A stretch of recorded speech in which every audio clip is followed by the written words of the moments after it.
Well, today's an exciting day because we are relaunching the Risky Chicks podcast. DG's first podcast. That went, let's see, all the way back to, I think 2020 was when we did like our first Risky Chicks podcast. So it's been a while since I've done this. My old co-pilot for the Risky Chicks podcast, Caitlin, she doesn't work at DG anymore. So for those of you who used to listen back in the day, I'm Abbie, and I'm still here.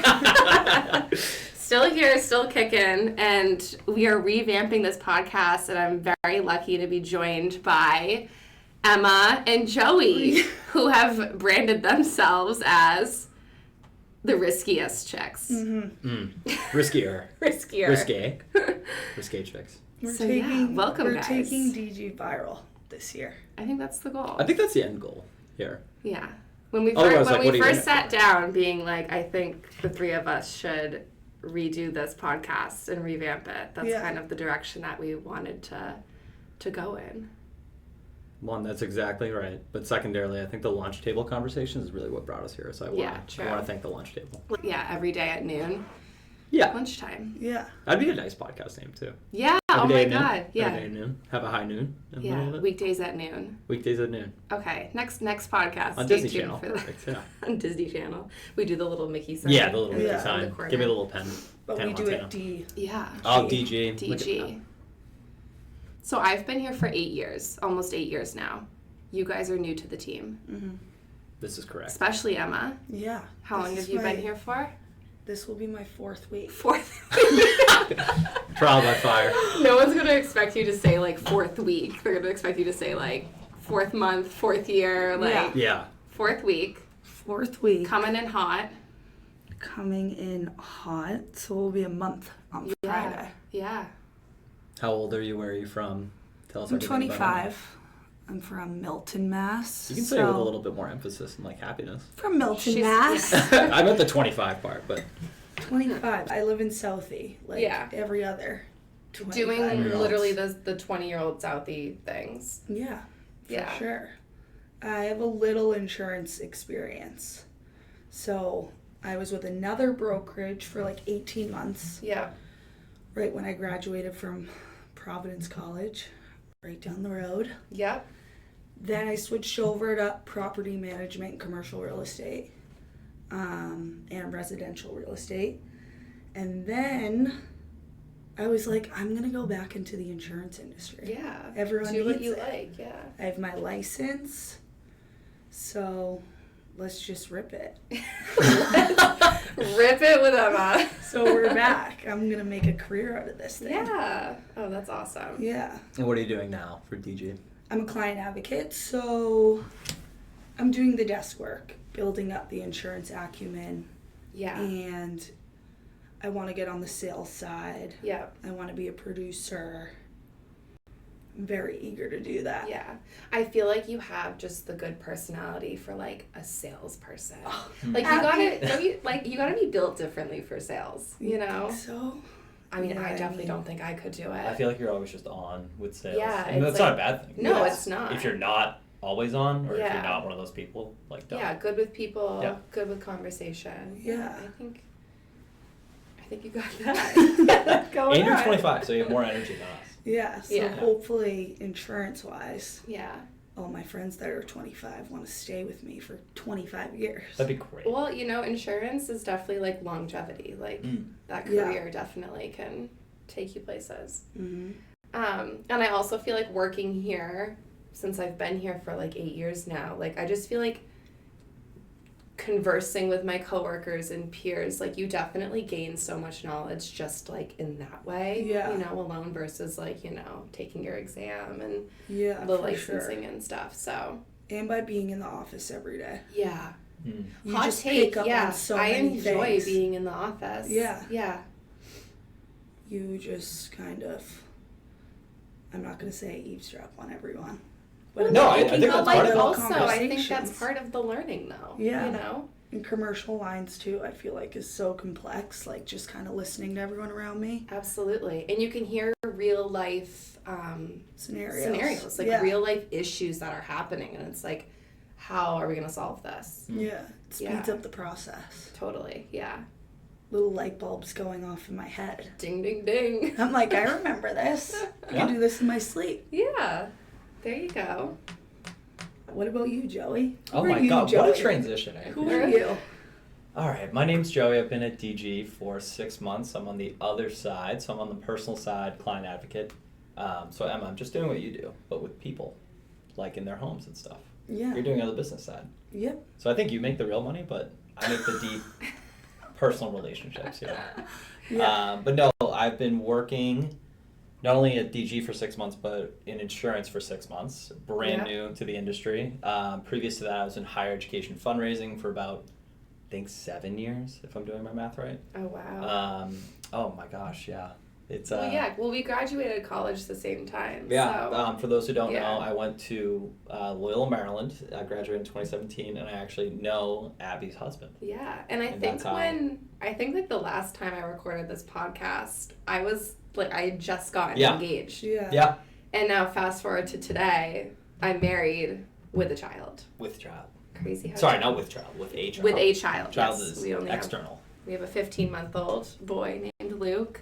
So yeah, time has flown by and things have changed. That's for flown sure. by. Yeah. Definitely. It's like the time jump that we've all. I did see 5 years ago. Last week was the pandemic.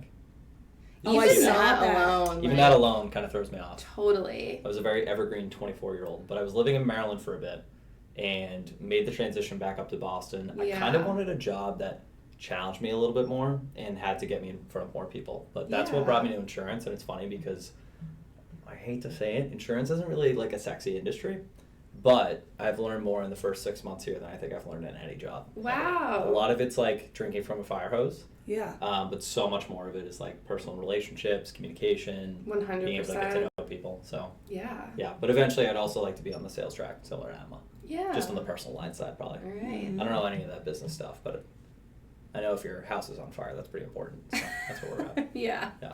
Totally. Wait, side note. You guys graduated college in 2017. Yeah.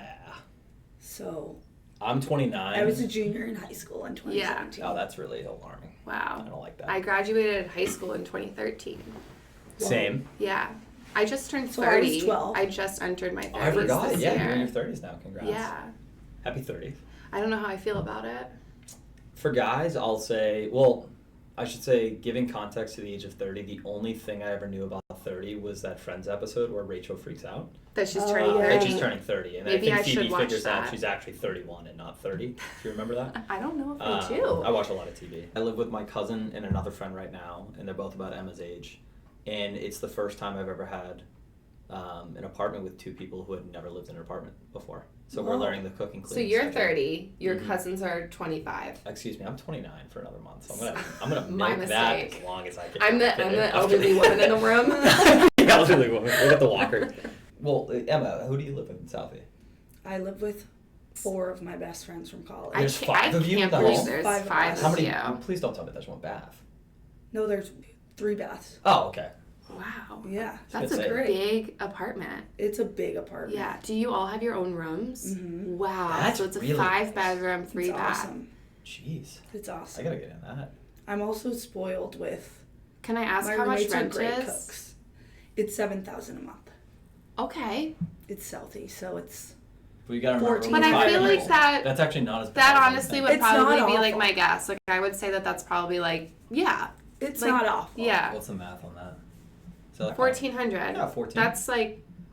It's sad that I'm saying that's really good for that's Boston. so good for Boston. Like, Shouldn't it? Don't people say it should be like a certain like percentage of your- 30% of your income should go towards, or like living expenses. yeah, like your rent or your mortgage, but that definitely is not the case in today's world. Yeah. I feel like so. Living in Maryland, I could live in like a 6-bed, 4-bath apartment for like Yeah. $875 each. It was Yeah. it was ridiculous how much cheaper. Do any of the girls have their own bathroom? Yes. That rocks. Do And they- she pays $50 more. $50 more just for her own Yeah. bathroom. I don't want a lawsuit. I don't know about But that. I think that's yeah. at least an extra like $100 a month or I'm something. going $150. An extra $150. Although, do you so? switch the parking? Do you all have private parking? We're right on Columbia, so Street parking. yeah, right across Yeah. from the bathhouse, like L Oh, Street. okay. Gotcha. So street parking, Yeah. I know and only exactly 2 of them have cars. Oh. Oh. Do they all work from home? No, they all just work in the city. Yeah, they Oh, can it's get funny. around. I'm actually shocked that people trust the T that much. And then me, I come to Wellesley, Yeah. Yeah. and then another one goes to shout out Morgan Stanley in Norwell. Wow. Yep. Okay. Mhm. Wow. 5 girls. 5 Five girls is a girls. lot. Yeah. But your apartment seems big. Like the fact that you have 3 It's big. bathrooms is It's like really nice. yeah. I got 3 guys, 1 bath, which sounds gnarly, but it's really fine. We're all over the place schedule-wise. My cousin's an electrician. My other roommate is in sales. So one's up in the morning, like out the door by 5:30. I shower at night. I don't know how you guys are. I'm a nighttime Yeah. shower. Yeah. Yeah. The only thing I might have I to like do to is go my to hair. bed like clean. Yes. Yes. That makes Yes. sense. I was growing I up. thought you liked to go to bed dirt. No. No, I was gonna say, I think one of the things that I was taught growing up is like put your outside clothes, like keep your outside clothes as outside. Oh my clothes. God, yeah. So your inside's your Yeah. yeah. I have a big issue with like shoes in my house, outside clothes, like on the bed. Like Nick would get ready for work in the morning and he'll sit down on the bed to put his socks on. I'm like, those are the same bad. jeans No. that sit on the commuter rail. Why are they sitting on my bed? Okay, so I understand. You know? That being said, you got to make do. I know. There's concessions in No, marriage. I definitely like it's just something I battle in my Yeah, own head. that's I'm okay. like I'm picking my battles here, but That's okay. That's Yeah. like the suitcase debate. yeah. What's the If you suitcase? take your suitcase Mhm. and you come home from a trip And you put it on your bed, like you Yeah. Open it on your open the bed. suitcase on the bed. No. It's like that thing Oh, just that's like a went thing? through. Yeah, like you can't do Oh, I that guess I wouldn't have thought of that to be. you're I also wash my sheets. basically putting a ton. whole Yeah. airport on your bed. on your Oh, comforter. yeah. Oh, I don't like that. I've never thought of that. Yeah. Some people it just doesn't register. Should we talk about insurance? I feel like that's important on an insurance podcast. Yeah, well, I was gonna ask Emma when she talked about all of her friends. Do any of them have renter's insurance? No. That's not something you guys like talk about, like when you're previewing to go out. No. Hey, I have 3 White Claws, but also while I have you. Well, got one of my insurance? roommates just got a new car, Okay. and Auto insurance. Related? she had to. Well, this was right before I started, so I was like, Mhm. wow, I would have This would be had her perfect put it 3 with weeks later. GG. No. Yeah. But we were talking about it, and she needed like all of our information for some reason for her insurance. Oh. All of her roommates' information. I guess in case one of us Is driving the car or something. drives Did the she car say or like something. some of you guys borrow her car?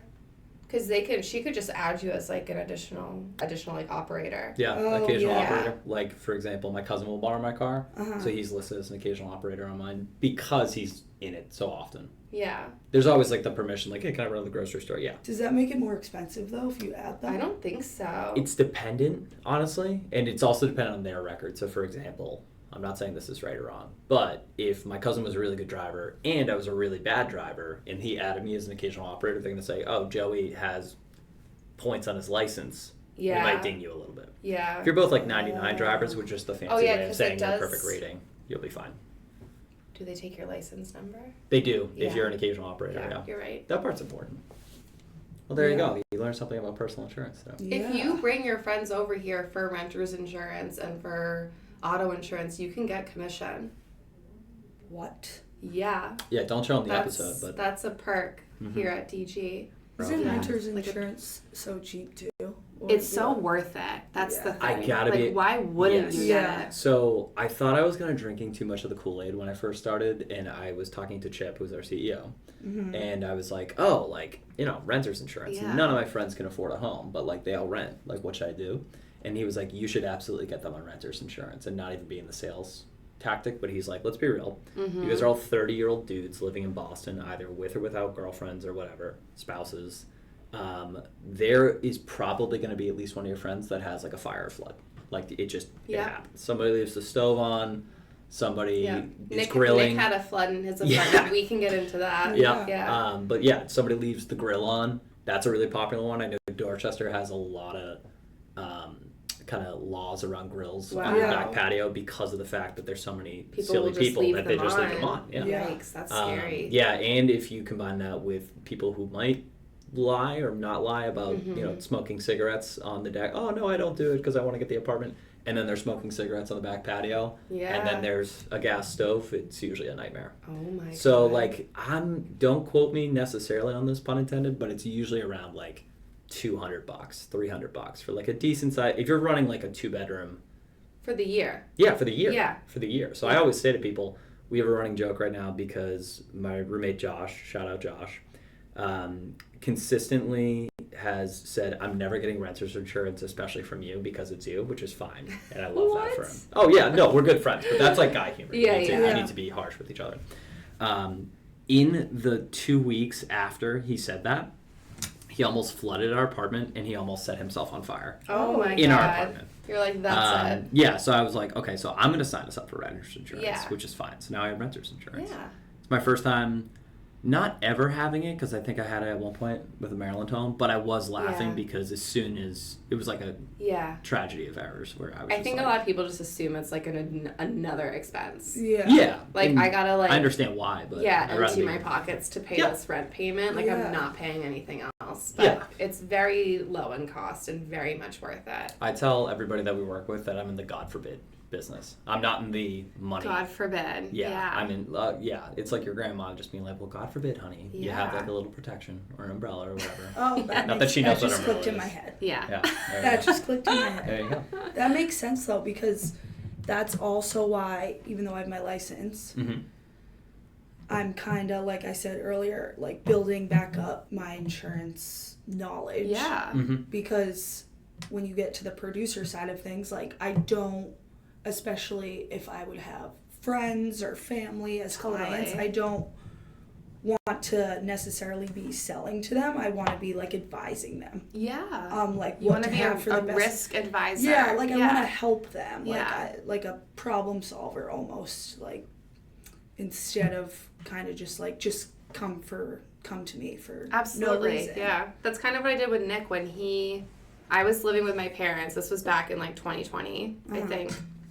And I may have mentioned this story on one of the much older episodes years ago. So I was living with my parents. Nick had just moved into a basement apartment in Alston. And it was torrentially downpouring one day. The city of Boston was doing maintenance work on some like underground pipes or something. Yeah, like one of those main lines. Right on like Com Ave or something over there. And I think that they were like supposed to stop working because it was pouring so much. Yeah. What happened is like the rainwater like went like underground, completely flooded his apartment. But he had renter's insurance, so like, you know, when the time came to like, or when the time came to file the claim. Yeah, when the time came to file the claim. He like wrote out everything that was damaged, like the rough cost of it, and like he got a check for that. Oh wow, that's a great deal. I know. I have never run into the flooded apartment. I know someday it's coming. I always love getting like a second or third story. Do you have a basement or a first floor? We have like a basement crawl space, but it's really just for storage. Okay. And funny enough, we were moving our old microwave down there, and like that was my first time down there. I was like, there's no reason. I'm at the top floor of a triple decker. Yeah. Do you know how much he probably would have paid if he was just like out of pocket? This happened so long ago. But I'm assuming we're talking like he's a boy, so PS5 or like an Xbox, probably a TV down there. The Xbox was saved. The bed, oh, that's great. Yeah, that's huge. But like if our parents didn't live just like 40 minutes away from his apartment, I'm pretty sure his insurance claim would like reimburse him if he had to move to a hotel or something. Oh yeah. Yeah. That's what we call loss of use. Yeah. So, for example, homeowner's insurance, if somebody had like a partial total loss, and say I lived at a house in Dorchester, certain insurance companies, if I wrote my policy correctly, or if I had a great insurance agent like DG, shout out point on the camera. No, they would basically write you a check to say, hey, you're going to be out for 3 months, or that's anticipated with construction. So here's a check, and then anything beyond that might be out of pocket. Yeah. But in theory, if you're doing it right, Yeah. it should be okay. So that I think would totally be worth paying. Like, Yeah, the $200. $200 right?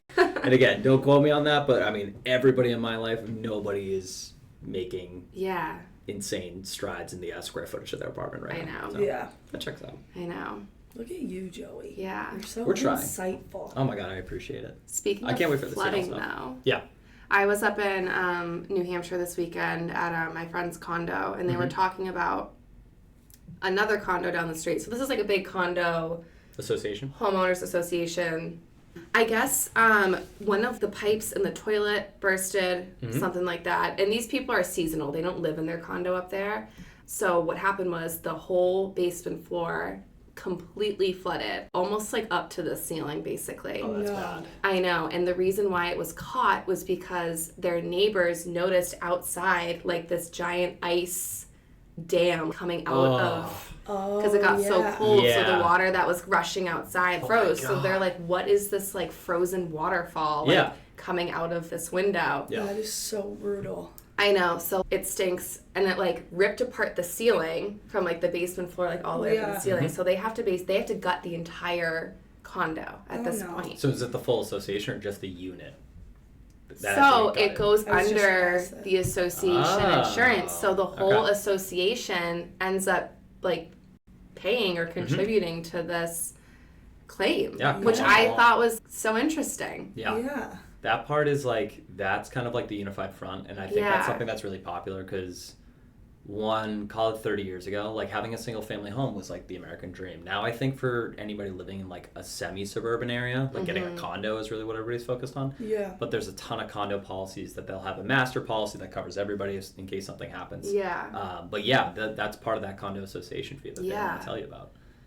Because they'll think every year, they're like, why am I paying so much in fees? And don't get me wrong, there's always a problem with crazy neighbors and condos and like, oh, don't have your Christmas tree ups in July. Okay. Did I tell you, so I do have one more recent story that happened to my family. Did I tell you guys the squirrel story yet? No, I don't think Okay, so. so the squirrel story. No. Or not the squirrel story, the raccoon story. This happened to me literally last weekend. Wait, yes, this was the lunch table talk. Yeah, this was a lunch table discussion, talk. yes, Okay, I'm going to bring it there in. for it? I don't think so. I doubt it, because I was out. I don't think you were there, Yeah. Emma. I was probably at my desk doing all the work that you guys weren't doing. Yeah, exactly. Of course. Just too busy. Oh, you were having the raccoon. Yeah, Well, I was having the raccoon. about a raccoon. Yeah. So, in short, my family is fortunate enough. We bought a cottage a couple of years ago down the Cape. It's in West Yarmouth. Nice. What none of our neighbors told us, and they're all really nice neighbors, but I just can't believe it didn't come up naturally in conversation, is there is a little raccoon that, like, pops around, nests, and then, has babies, litter, whatever they call it. We're going to call from one of the neighbors from West Yarmouth, and they said, hey, just a heads up, there's like pink stuff like all over your lawn. Like, we don't know what it is. Stuff. Yeah, I'm like, what does that mean? And the last thing you want to hear on St. Patrick's Day weekend from your dad is, hey, we got to go to the Cape and there's pink stuff on the lawn. pink stuff on the lawn. And I'm like, okay, I don't know what that means, Dad. Those are your only clues. We get there. The pink stuff in question was insulation because a raccoon had ripped up 15 shingles on our shed. No. And was trying to nest like in the roof. That is crazy. So if you've ever seen you ever see one of those crazy what's a crazy fishing movie? Manchester by the Sea. That's depressing, but that kind of weather where it was just. But this is setting the stage. Okay. It's like 34 degrees. Yeah. My dad and I are trying to basically not reshingle our roof, but put a giant tarp over the roof because we can't have a roofer come out until after St. Patrick's Day weekend because our Irish guys are all celebrating. I see. Yeah. But I was asking my dad. I was like, "What's the point of this?" Long-winded way of saying this was part of how his insurance is going to kick in because one of the random things that are covered by it is damage to new structures, and we had just got it roofed and reshingled and all that stuff. Okay, so this is like a brand new. So this roof. this was a brand new roof. This was they just glue in theory had dried less than a month ago, and it was good, and we were doing so well. And my dad was so excited, and I will share pictures with people if there's a link for me to do that. But this little raccoon, we didn't find any babies, which is good and bad because it would have been cute to be like, oh my god. Imagine if you had a nest of raccoons. Yeah, that would have been so much worse. Yeah. Oh my god. So we did a lot of MacGyvering, so to speak, over that whole weekend. But insurance is hopefully going to come in clutch there. So I'm very excited. I believe it, yeah. My dad was not thrilled about it, nor was I. Kind of losing feeling in my hands. You know, replacing a roof is not cheap. It's also not something I know how to do. That's a lot. Yeah, so that was my one insurance story. That's that I'm a bringing to the feral table. raccoon. It's either feral or rabbit. I don't know what you want to call it. But ripping up roof shingles? Yeah, we're calling him Sly Cooper right now. Sly Cooper? Sly Cooper, because that was the name of a video game character growing up. Okay. Where he was like a thief, but he was a raccoon because they have like the bandit eyes. That's true. So little Sly wherever he is. I hope he's okay. But risk management hot tip. How to keep raccoons out of your roof. Loss mitigation. Yep. That's a famous word of just saying like, hey, you're helping out to prevent future losses. Yeah. So yeah, the roof will be fine. Mm-hmm. The raccoon will hopefully also be fine. Yeah. That's my one insurance Raccoon story. is in our thoughts and prayers. Yeah. Speaking of loss mitigation, back to my flooding story. I also meant to add this in. My friend's dad was saying that they put something in their house. They put it like on the floor behind the toilet. He called it like a hockey puck looking thing. I don't know. Ant trap thing? No, but it's a sensor. So if water starts like pooling or touching it, it has the power to shut it off. Yeah. It's called a water. It's quite literally a water shut-off alarm. Yeah, which I think is so important to have, especially if you're in like a seasonal home. Like that's what happened to these people. This is their seasonal home. They do not live there. So again, the God forbid business. Yeah, the last thing you want to do is God be like, forbid it's flooding while you're not there. You have no idea what's going on. Yeah, that's really popular. Yeah. We work with some of the higher net worth clientele and a lot of secondary homes that we work with. That's required because of the fact that there's always somebody that, and it's not anybody's fault, but like your pipes freeze or like you have a housekeeper. I want to get one for like my own home. Yeah. Get it for. I think get it for your own home because a couple of things. One, you can get them on Amazon for like $50 or $60. I'm sure, like it's really not as much as you would think. And you can get, more top of the line ones if you want to get super weird. It's really, and honestly, I'm like a YouTube fiend. So if I need to like figure out how to do something, I just look it up. But you get crazy discounts as well. Like it'll take maybe a couple $100 off your homeowner's premium if you get it installed. Really? Yeah. Okay. So, I mean, if it's, in theory, if we're playing a math game, it's like $200 to install and you're going to save that back just by having it. Yeah. Yeah, why not? Why that not? makes total sense. And if you get one with an alarm, so there's one without alarms that just shut it off. Yeah. But there's ones with alarms that like there'll be like a chirping noise, like a fire alarm or a burglar alarm or anything like that. And there's also special ones that notify like police or notify fire. So like if there was something really drastic happening, you're on a city street and there's a water main leak in your home that could flood other homes and they can notify the fire department. Insurance companies love that because they're like, oh, you're actually taking care of the neighborhood. Like a good neighbor. Yeah, like a good neighbor. Awesome. That's a fun fact. There you go. That's a very fun fact. Very fun fact. I'm going to get 10 of them. So it all I don't know if there's a multi-one discount. That'd be fun. That'd be fun though. You just I come back and you've just like booby trapped your whole apartment. Yeah. Just like I did see one guy on TikTok, and I'll find it. But there's a guy on TikTok that if a burglar like intrudes on their house, outside of the burglar alarm going off, he has his Amazon Alexa switch all of his lights to red. Really? And say like that is and hilarious. it's like a deep voiceover that's like welcome to the danger zone. Like just to mess with the burglar. Really? Oh my and I was like, that's actually probably more efficient than just getting an alarm. That is awesome. I thought it was funny. No. Yeah. So I need that actually. No. Because I'm on the first floor. Yeah. Yeah, that one, that's important. We actually... Although 5 girls, you could probably... How many floors is your apartment? 2. Okay. They stuck me in the basement. Stuck you in the basement. Are you in the basement though, or are you on the first floor though? Is it just you on the first floor, basement. or is there someone else on the first floor? My best friend and I. Okay. We're in the basement. We're a little louder than the others. They got to keep us down there. Yeah, they got to keep you Would quiet you call in the yourself, dungeon. Yeah, would you call yourselves risky chicks down there? Yes. There we go. The riskiest. That's Definitely. That's the riskiest chick. No, but one of my roommates this weekend, actually, she came home a little bit earlier than us, and I guess her DoorDash drivers was being weird or something. She was weirded out by something. Yeah. So she locked our front door, but some of us were coming back. Oh, yeah. She was The home famous alone, key game. so yeah. we didn't have the keys, had to go through the window. But maybe That's so real. Breaking into maybe your if we had that Is it thing. breaking and entering if it's your own home? I Is that a doubt thing? it. I don't know. Definitely not. What What if you're a No. renter though? Like it's not your home, you know? Yeah, but you're the tenant. Yeah. Does that give you the same rights? I don't know. Well, we Curious. left Okay. the window. We That's left our the homework. window But like, open. what other option is there All right, my homework assignment is looking up if you can break or enter into your own home. as a tenant, Yeah, right? Yeah. I think that's fine. I'm gonna go with that's fine. That's my fine. prediction. Lock It's it probably in. not preferred, right? It's not preferred. Yeah, we're getting the nod from our producer. Okay. Saying wrap it up, stop talking about All it. right, yeah, let's wrap it up Window. because importantly, lunch is in 10 minutes. Oh, that's perfect. This is great so transition. great transition. So we're gonna head off to lunch soon, and we'll be back next time.